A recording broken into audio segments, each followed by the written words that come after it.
It's now the 17th of December. Christmas is closing in. So get your blankets, maybe grab a cup of hot chocolate, and let us gather around the fire. Today I want to read a little Christmas story to you all. You might already be familiar with this story. It's written by H.C. Andersen, and it's about a girl and her matchsticks. Before we start, I want to make you all aware that throughout this storytelling, there'll be leads towards today's calendar code, so keep your eyes open. And in case that you don't have the time to listen in, I've kindly put the time marks to look for at the ends of this video. Now, let the storytelling begin. The Little Match Girl. It was terribly cold, it snowed, and was almost dark on this, the last evening of the year. In the cold and darkness, a poor little girl, with bare head and naked feet, went along the streets. When she left home, it is true, she had had slippers on, but what was the use of that? They were very large slippers. Her mother had worn them till then. So big they were. So the little girl lost them as she sped across the street to get out of the way of two carts driving furiously along. One slipper was not to be found again, and a boy had caught up the other and run away with it, so the little girl had to walk with naked feet, which were red and blue with cold. She carried a lot of matches in her apron, and a box of them in her hand. No one had bought anything of her the livelong day. No one had given her a penny. Shivering with cold and hunger, she crept along, poor little thing, a picture of misery. The snowflakes covered her beautiful fair hair, which fell in long tresses about her neck. But she did not think of that now. Lights were shining in all the windows, and there was a tempting smell of roast goose, for it was New Year's Eve. Yes, she was thinking of that. In a corner formed by two houses, one of which projected beyond the other, she crouched down in a little heap. Although she had drawn her feet up under her, she became colder and colder. She dared not go home, for she had not sold any matches nor earned a single penny. She would certainly not be beaten by her father. And it was cold at home, too. They had only the roof above them, through which the wind whistled, although the largest cracks had been stopped with straw and rags. Her hands were almost numb with cold. One little match might do her good, if she dared take only one out of the box, strike it on the wall, and warm her fingers. She took one out and lit it. How it sputtered and burned! It was a warm, bright flame, like a little candle. When she held her hands over it, it was a wonderful little light, and it really seemed to the child as though she was sitting in front of a great iron stove, with polished brass feet and brass ornaments.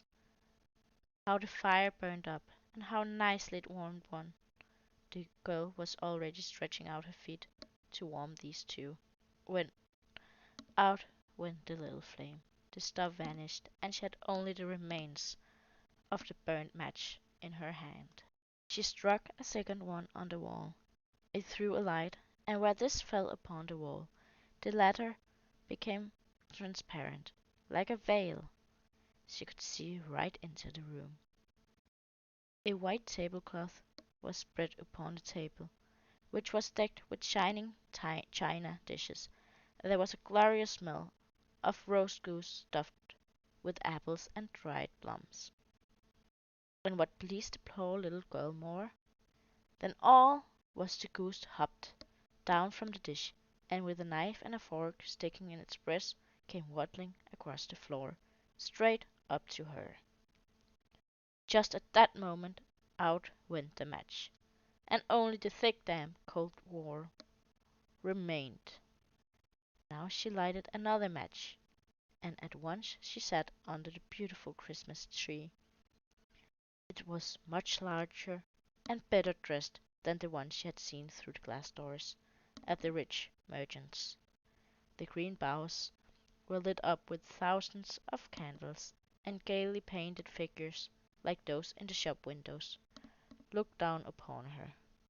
The little girl stretched her hands out towards them, and out went the match. The Christmas candles rose higher and higher till they were only the stars in the sky. One of them fell, leaving a long fiery trail behind it.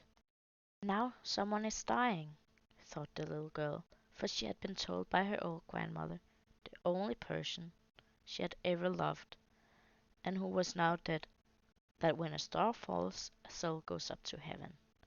She struck another match on the wall. It was alight once more, and before her stood her old grandmother, all dazzling and bright, and looking very kind and loving. "Grandmother!" cried the little girl. "Oh, take me with you! I know that you will go away when the match is burned out. You will vanish like the warm stove, like the beautiful roast goose, and the large and splendid Christmas tree." And she quickly lighted the whole box of matches, for she did not wish to let her grandmother go. The matches burned with such a blaze that it was lighter than day, and the old grandmother had never appeared so beautiful nor so tall before. Taking the little girl in her arms, she flew with her high, endlessly high, above the earth, and there they knew neither cold, nor hunger, nor sorrow, for they were with God.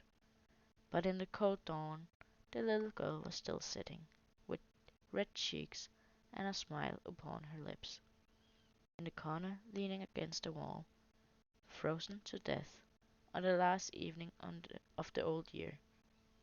The New Year's sun shined on the little body.